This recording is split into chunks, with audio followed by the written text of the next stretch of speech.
Is it time?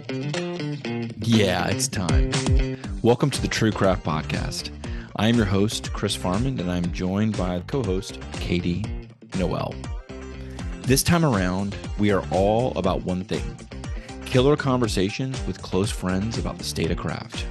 Oh, it's going to be good. I hope to open the box on fresh topics while honoring the path that got us here. Let's do it.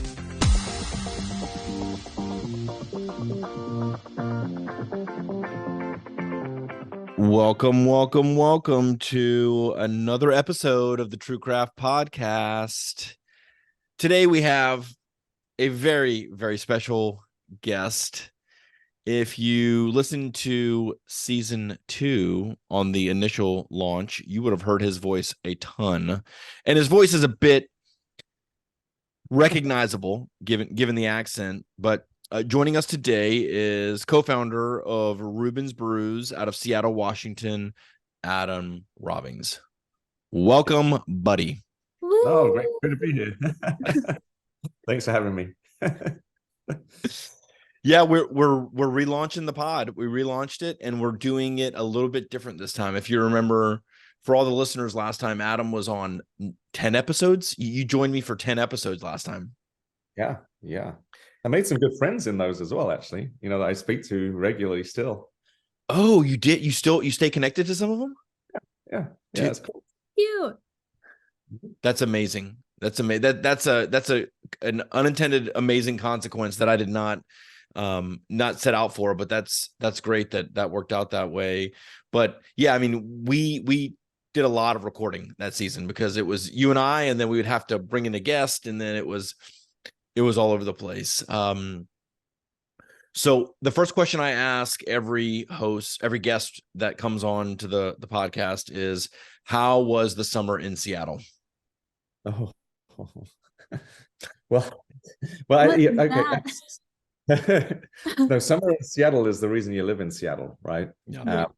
Because you got to put up with the drizzle for some reason. But then the reason I laughed is because I kind of we as a family went out of Seattle for the best part of the summer. So it's like, so why do we live here? I don't know. No, we went on a bit of a European trip. We had some family things, and we sort of did stuff like that. But so right now we've got a little bit of summer right now going on, but not for much longer, I don't think. It always is the question, living in the Pacific Northwest. I live in Oregon, and it's always like you hit December, January, February, and you're like, why do I live here again? Like, I don't really know why I live here. And then May, June, July rolls around, you're like, yeah, that's why I live here. But I forget every single winter. Yeah. Even coming from London, when I first moved here, that first winter, it was like, oh wow, this is rough. So like in London, the cloud will break and then you'll get some sun like once a week maybe. But here, when it comes in, and the only way you can get any sun is if you can get above it from a mountain, like go skiing and try and get above the clouds. Oh wow. Yeah, it was pretty rough. I remember vividly the first year I was here, it was 6 weeks where you didn't see the sun in the city. 6 weeks. Yeah. And it's, oh wow, I'm pale enough to start with, and this isn't helping. It's so true. Yeah, it's gloomy. Seasonal depression is real. Yeah. Almost everybody has it. Yeah. Totally. Wow. That's interesting. Well, I'm excited to have you back on the show today because you're a enormous wealth of information. So many people in the industry know about you and know your success in Seattle. And today I want to talk about current events. So we're in the middle of smack dab in the middle of September. And this craft's going through a weird spot right now. Craft is going through a very weird position. We're experiencing some customers that are shutting shop. We hear about breweries that are closing all over the place. We hear about draft not recovering since COVID and being flat. We hear about package up. So where do you want to start with current events? Like what's on your mind regarding current events? Oh, blimey. All the above. right? It's you know, yeah, there is, yeah. There's a lot to chew through. I mean, we could talk about like on-premise maybe first, you know, draft. Sure. Because it's kind of interesting because just like you said, when I last looked earlier this year, the total amount of available accounts in the on-premise world in our biggest geography is still 20% lower than pre-COVID, right? So there are fewer restaurants and bars open, significantly fewer than before COVID. And then there's so that's kind of one thing. But on top of that, we haven't increased draft prices for some time, right? So because of on-premise struggling, I think the industry hasn't really increased their cake prices, but we've had, obviously, as you know, as everybody knows, very significant cost price inflation coming through. Right. And that's probably another thing that we should talk through at some point. But what we're seeing or what we're hearing is that there is a price increase in draft coming in our major markets. Just this week, I had 2 conversations about it with a couple of distributors, right? So they kind of held off as long as they can, but it's coming. But on top of that, like the pint prices have definitely taken an increase recently, you know, in the on-premise, because those bars and those restaurants, they've had all their costs increase as well, right? So their margins have been increasing.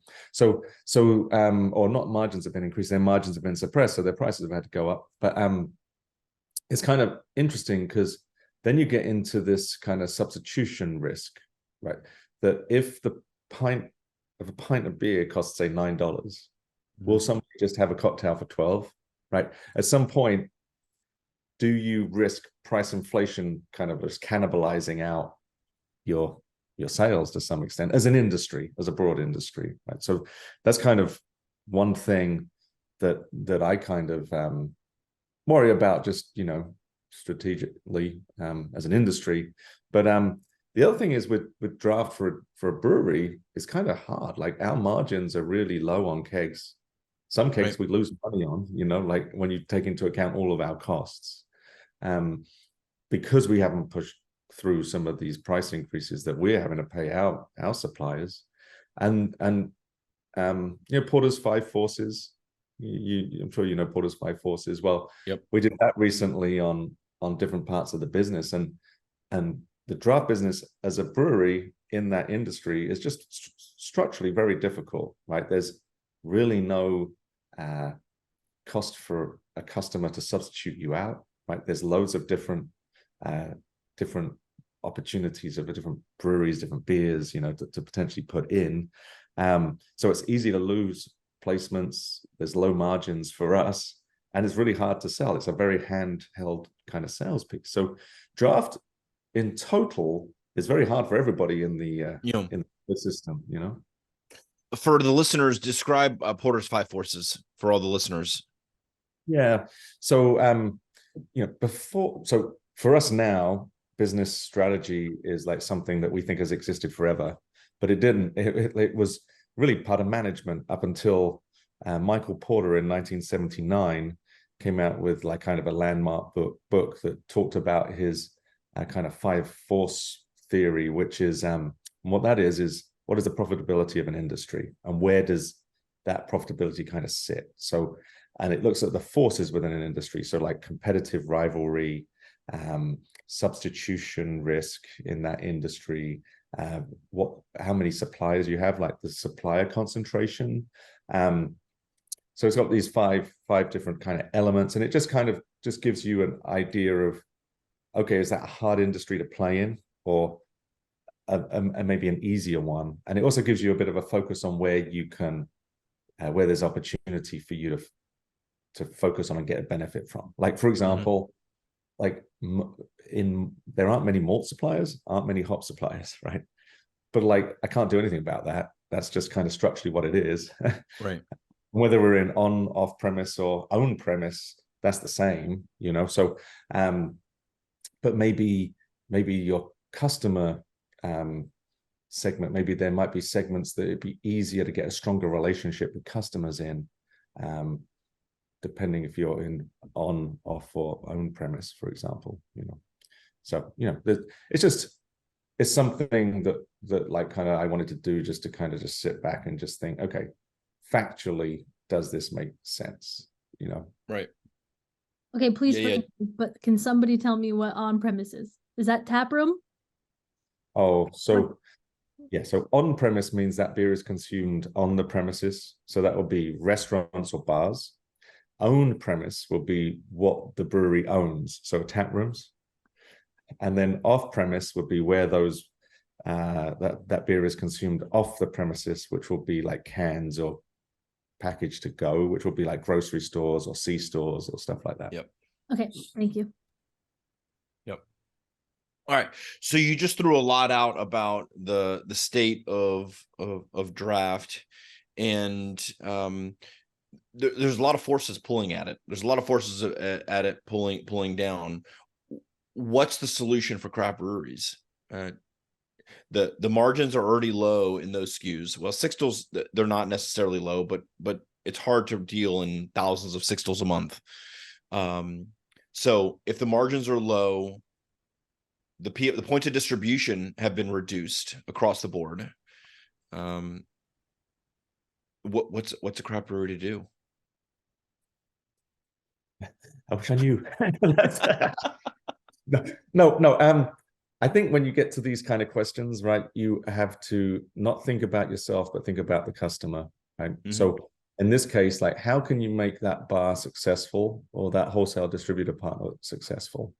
And whatever the answer is to that question is the answer to what you should do, right? So, it might be a little easier to talk about off-premise, so like grocery stores in that case, because it's about velocity then, right? And it's probably about velocity in the on-premise, right? So what beers are they going to be able to have that will turn quicker and give them a better margin and get more from that tap, right?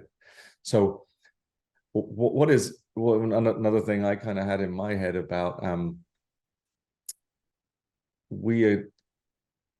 maybe if sales aren't increasing that much as an industry, I think industry growth last year was like 0 or 1% or something. Mm-hmm.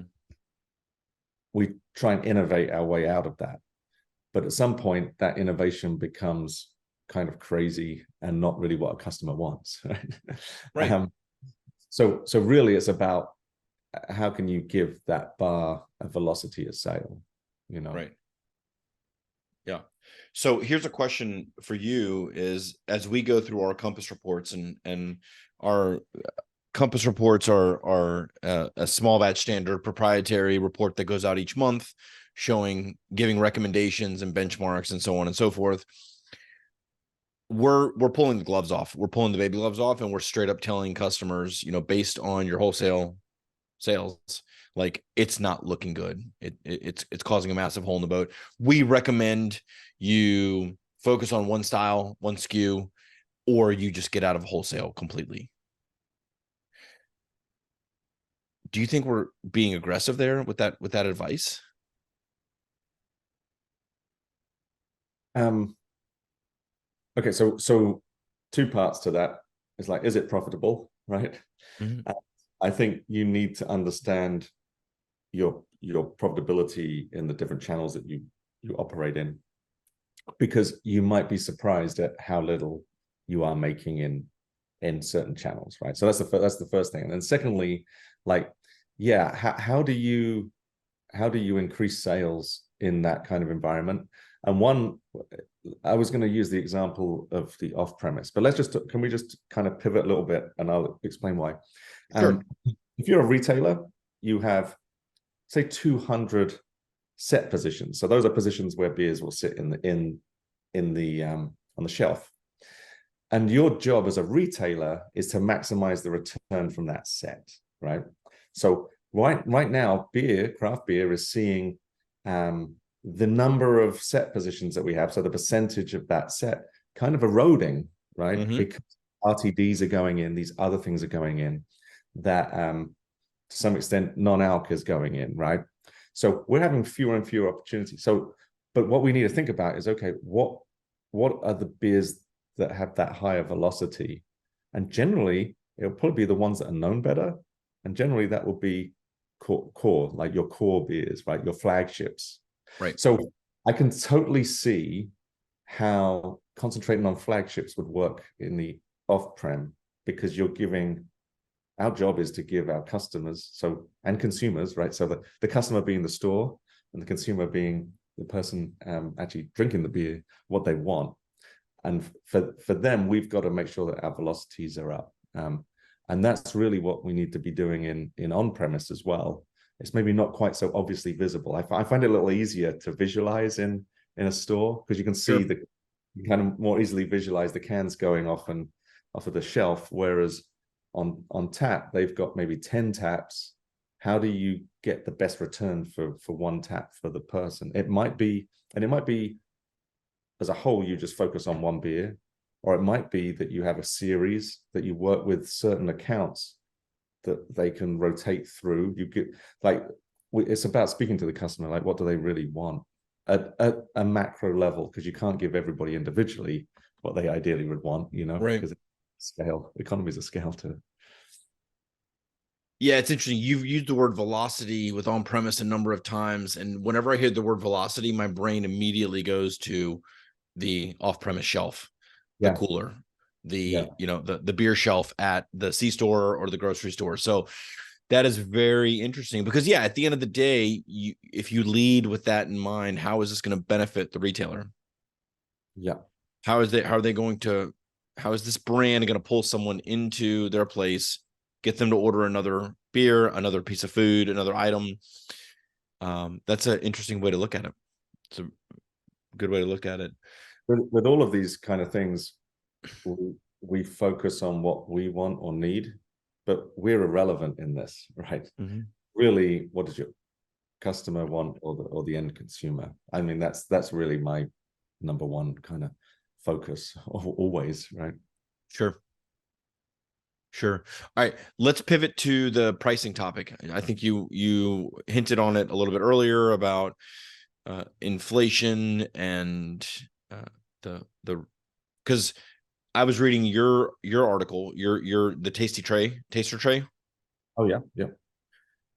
Talking about how Bump Williams reported has craft priced itself out of the market, and how craft is at an all-time high for pricing on the shelf and in pints. And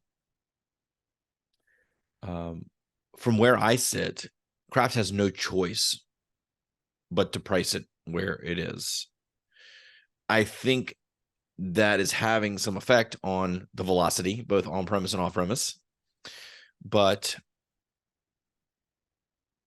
we're just at a weird inflection point. We're at a really weird cross point right now, where we've experienced this massive increase in raw materials and packaging. We have experienced a slowdown of points of distribution, and then we're expected to still keep the same margins and sell the same revenue. It's a tough place to be in. Totally. First of all, if I could maybe I can just pitch the Taster Tray. So yeah, do it. It's just a weekly newsletter. Just go to thetastertray.com, and Kendall Jones, who runs the Washington Beer blog, he writes the newsletter every week, which is a summary for people in craft beer of what do you need to know, right? This week. It's basically anybody from the person who sits at the bar, who speaks to the beer tenders, who loves craft beer, to those who work on the brew house, right? So it's everybody in that area. So it's just really very quick few minutes of what we need to keep up to date on. So the tastertray.com. We'll place it in the notes. Also, we'll place it in the show notes. Oh, cheers. I'm not very good at pitching things like that, so it's kind of embarrassing, but thanks. Very good. You killed it. But going back to the question about price. I spend a lot of time thinking about a strategic kind of positioning right now in particular. So like when I went on vacation, I read, I don't know, 5 books or something on these things, and I got a little bit of clarity. But businesses only have two choices, two real strategic choices at the heart of things, right? The first one is, are we going to be like cost minimizing players, right? Are we going to try and be a cost leader, a price leader in an industry? So think for beer, think big macro breweries, right? We as craft breweries will never be able to keep up with that, right? So we all by default fall into the other choice, differentiation, which means we have to be different and be focused on providing a benefit to customers that isn't just about lowest price, which means that we can never be lowest price, right? So we need to find the win-win of how we can operate with our higher cost structures and our higher prices, right? Which is just, it's a reality we have to face. You know, so yeah, prices are higher because our input prices have never been higher. You know, right now, if you go back to pre-COVID, we're still paying up to 80% more per grain than we did before COVID. Yep. You know, like, and all of our cost structure is, yeah, fundamentally changed. Yeah, I just I saw this article, and then I also well, I was gonna mention Julie Rhodes' article, but it doesn't really have to do with the pricing of it. And it's just a necessity, right? It's just a cyclical necessity to be priced where it is. And I don't see a way for, do you see a way for prices to come down? Oh, so well, with grain, it should come down eventually when the geopolitical issues, you know, kind of, if they ever soften off, you know, I sincerely hope they did yesterday, but obviously they didn't yesterday. But you know, so that should come down. What we have seen is freight. So freight during the COVID kind of cost bubble, if you want to call it that, freight did go up a ton, and that has come back down.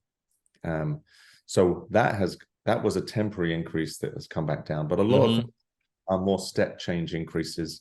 I think cans, to some extent, the cost for cans went up 20% and they come down a little bit. So some things have come down a little bit, but things like but other things will be, like hops haven't come down, you know, things that you're on longer term contracts on. Yeah, the other thing to talk about pricing that is interesting is the wholesale supply chain. I think it's vaguely interesting, but the way that our industry is set up, right? So that we're the producer, the three tiers, right? We're the producer, we sell to a wholesaler who sells to a retailer who sells to a customer. There's markups all the way along. So that, let's just say a $10 6-pack on the store, the brewery gets $5 of that.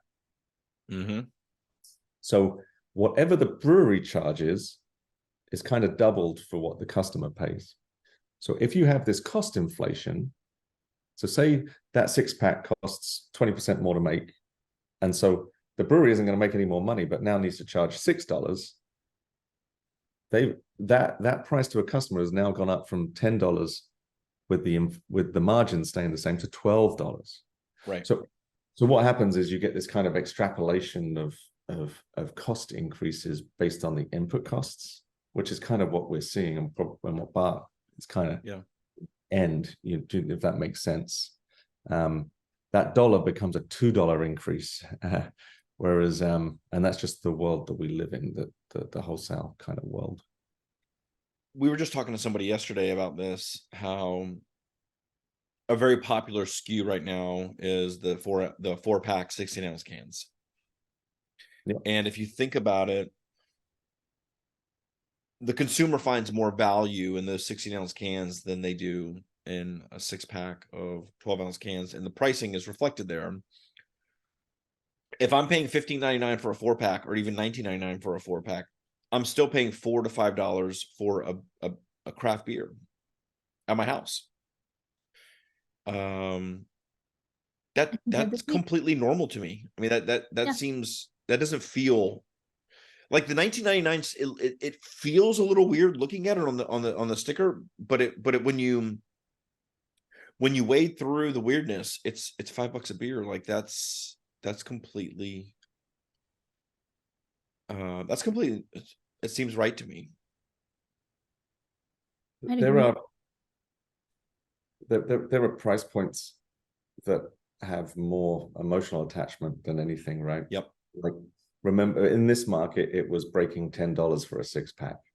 There was a long time where $10 wasn't broken for a 6-pack, because it's like, oh, there's an extra digit now, you know. And then the $20 price point is like scary. We don't go over that. Very, very, very rarely would we ever go over that. You know, I can't even tell you that, because we're internally scared of that point, you know, price point. Well, I think it's at some point it breaks, right? At some point it certainly breaks. I my local beer shop around the corner from me, there are $30 4-packs, and that's that there's the emotion set in at 20. So you can imagine where the emotion is at 30. Yeah. But some people don't mind paying $30 for a unique beer that can only be found at that market. I don't know. I mean, that comes down to that giving the customer something that they want that is unique and differentiated, right? Mm-hmm. And if you can do that, you can probably justify what, you know, those higher prices. Yeah. The interesting thing is that before craft had this wave, or maybe the prior wave, right? Let's just go back to 1979. Beer was a commodity, and it hurts me to say that, but really there was a lot of breweries selling on that lowest cost basis, with not much differentiation between them in flavor or anything apart from marketing, right? And what we need to do as craft to succeed is to be able to prove that it's not we're more than that, you know. And that's kind of the important thing, and that's what makes it a little hard when lagers are coming. I mean, the difference between craft lager and a macro lager is massive, but does the customer know that? You know, do consumers know that, or can we somehow teach them that? Because, you know, one of the things that's happened post-COVID is that there aren't really festivals anymore. You know, the beer festival kind of calendar has reduced a lot, and I don't see that changing anymore. So how do we get that trial from consumers? How do we show them the new thing? How do we get them excited about something that they've never had before? Because if you've got to commit to a 6-pack or a $30 4-pack, that's going to reduce our inflow of customers into craft quite significantly. Right. No, there's no trial basis, right? So it's just one of those things. And also, a trial package used to be a 22. You know, is that now a 19.2? Because 22s don't really exist anymore. Right. Are you going to GABF later on this month? No, I'm not. We got some clashes with other things, so I'm not going this year. Are you going? I'm not. No, I've never actually attended GABF. I need to make that on my bucket list to do. I'm always invited by a number of people to come join, but I haven't been to it yet. Me too. Speaking, you want to go? I'm always invited by so many people to go. We were speaking to Zach at Carbon 4, and they just wrapped up the Great Taste of the Midwest, which is about a 7,000 person beer fest, and he was saying how he believes I'm butchering the name of it, the Great Taste of the Midwest is what it's called. He believes that's one of the OG with GABF. That's one of the OG festivals that continues to pull, where every other festival you're pulling, like you're giving tickets away to get people to come now. So I remember the summers and winters where that was all beer festivals were where it was at. Yeah. That was the thing to do. Interesting. So like the question there for me is why do people not want to go to them anymore? And I don't know the answer to that question, because like I can see that why people would have wanted to go to them, but what's changed? Has it potentially lost its momentum with COVID? I feel like a lot of things people just did because that's what they did has fallen off a little bit, and people just don't do the same things anymore, and there's not necessarily a whole reason behind it other than people stopped doing everything a while, so then they thought more intentionally about what they started doing again. I don't know. So what are they doing instead? Because yeah, and how can beer be part of that new occasion? I mean, it's I think I'm sorry to interrupt you. What Katie said, and I agree with her. I think they're doing nothing. I think people are more comfortable staying at home and doing nothing. I don't know if there's a substitute for the beer festival, but we got really comfortable with sitting at home with our kids and entertaining our kids during COVID and twiddling our thumbs. And even just doing that now is expensive because of inflation. So even just like getting groceries each week and, like whatever you're doing that's outside of like those fun extra things, honestly, it's just more expensive to be alive than it used to be. Yeah. That could be part of it too. Yeah. So lower discretionary income, part of it, a change in people's potential like preference to stay at home, right? So if you think about those two things, how can beer be part of the occasion still? That's a good question. I mean, I'm thinking, like, I wonder if there's kind of like a little ship to home pack that you could do in certain states, right? That has a lot of different samples in, like single cans, right? So then you can bring the beer taste to the home potentially, right? If those trends are both things that we've seen and both very strong trends, then we need to make beer part of that occasion, and not just sit back and say, oh, like, why aren't you here anymore? Like that. It's a lot harder to do that, and we haven't had to do that as an industry for years. Yeah. All right. Before we wrap things up, do you want to talk about 2024, or you trying to get through the end of the year? No. We'll talk about 24. Yeah, it's crazy. Okay. Years are going too quick. It really, the time is flying for sure. Yeah. So like, do you want to talk about like trends or what the future looks like there? Because it's interesting. We're just working on our forecast for next year, actually. So like, I've had to kind of think about that a little bit. Whenever anybody talks about what's happening next year, people always talk about current trends just existing. Every forecast just says like, if it's going this way, it's going the next year will be just down here, or if it's going up this, but the key thing is around inflection points, right? So, and those are really, really hard to kind of forecast, Right. What is that? What's that? An inflection point. Can somebody help me out here? Yeah. So like, when does that trend stop and why?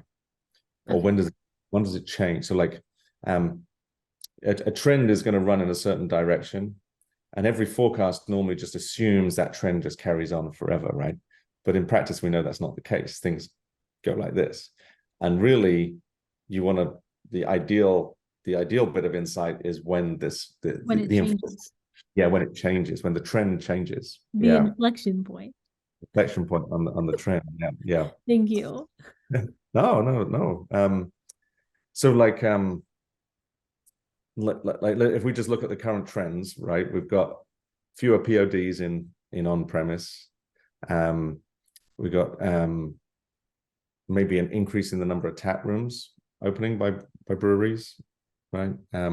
We've got a reduction in points of distribution for the off-premise, right?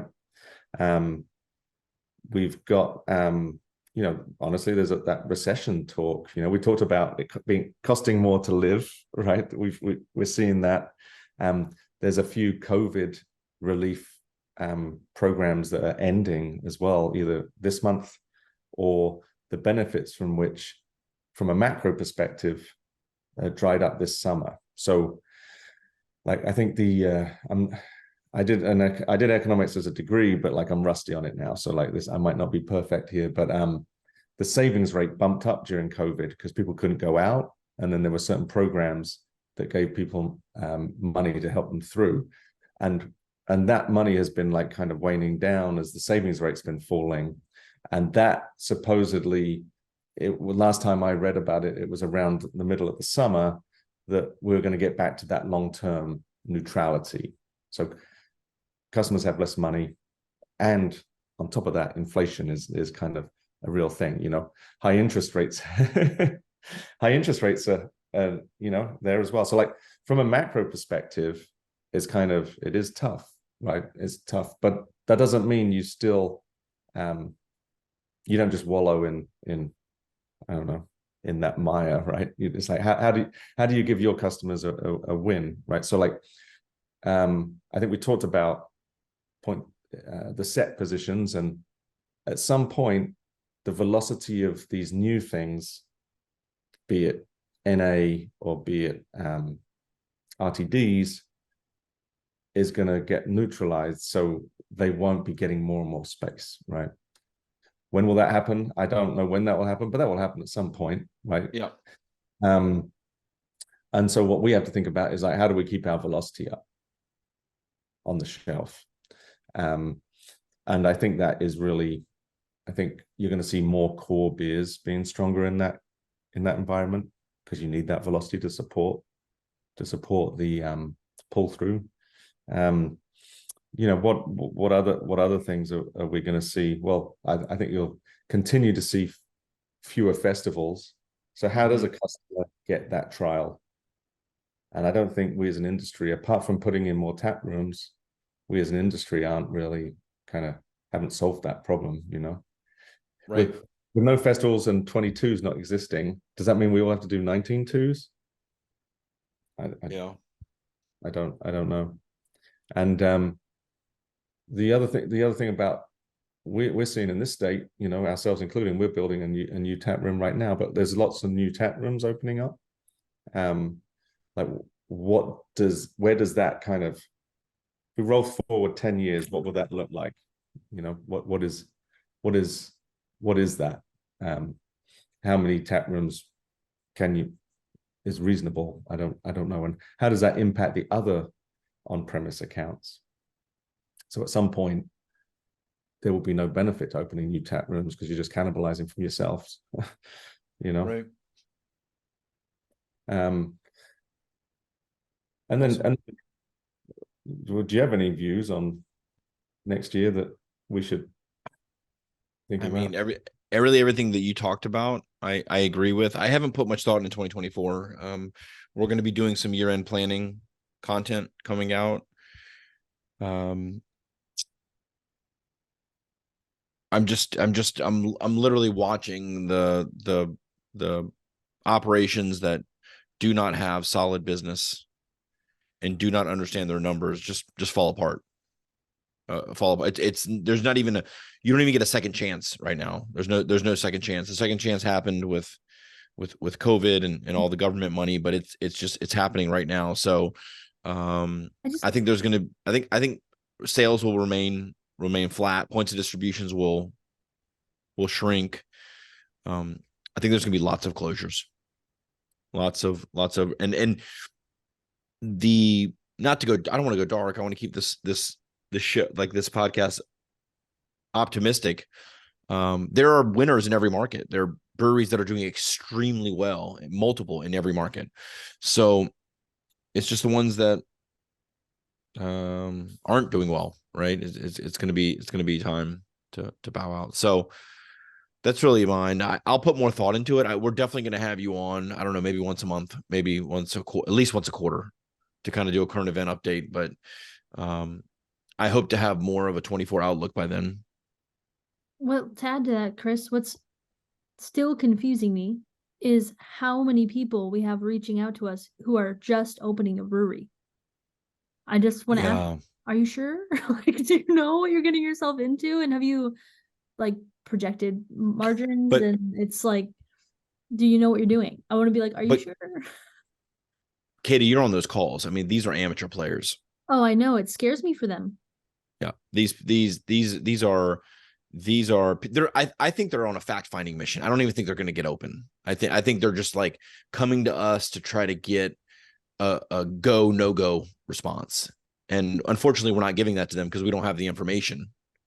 Sure. But just the questions that I'm asking in these discovery calls, these people, this is Clown Town. There's no way and if they are going to open, they're just not going to be successful. What would it take for a brewery to open right now and be successful? Can you even answer? Tons of capital, Money. lots of money. Ugh. Yeah, you need to be capitalized, right? You need to be run as a business. It's not a hobby, right? I think that's Mhm. kind of what Chris is talking about there. Yeah, and Derek's put out an article on that, I think, too. who did? Sorry. Oh, Derek Smith. Yeah. And then you need to be unique, do something Fill unique. some white space or something. Yes, that a customer wants. And I think you do those three things in any industry, you'll be successful, right? It's not just this industry, any industry. And when you're growing at 18% a year, that can hide a lot of operational weaknesses as an industry when you're growing at 18% a year. Now we need to be run efficiently. And we've talked about certain books, Chris, right, that like open up your eyes to how to run the business as a whole, like EOS is, right? That's subject for another podcast. Yeah, definitely. Nice little cliffhanger. Yeah, we can do a Michael Mimzik and Adam reunion on EOS. Yeah. All right, awesome. Let's wrap this one up for today. Adam, tell us where we can learn more about Reubens and where people can reach you if they want to, if you want them to reach you. Yeah. So we're Reubens Brews, Reubens, Reubens Brews, named after our son. We had our son before and spelt his name in a hard way before we came up with the brewery idea. So that's where it came from. And I'm just Adam at Reubens Brews. If anybody wants to reach out, feel free. Awesome. And Reubens Brews on all the social, right? At Reubens Brews, yeah. Yep. And you will find these Sweet. in the show notes, as always. With the right spelling. Yes, I'll be very careful. Cool. All right, Adam. As always, I appreciate it. You killed this one, and we'll do it again very soon. Sounds great. Thanks, Chris. Can't wait. All right, talk to you soon. Thank you. Officially meet you. Thanks, Katie. Cheers. Cheers. Bye-bye. Thank you for listening to this episode of the True Craft Podcast. If you like what you heard, please subscribe to the show on your favorite podcast player. And if you are just dying to know what Chris and I look like, you can head over to YouTube for a video recording of the show. Links to cool information about our guests and other fun facts can be found in the show notes. This podcast is sponsored by Small Batch Standard, the premier financial agency built to serve the craft brewing industry. We help craft breweries grow profits through outsourced accounting, tax compliance, and growth consulting. Visit sbstandard.com today to learn more and request a discovery call.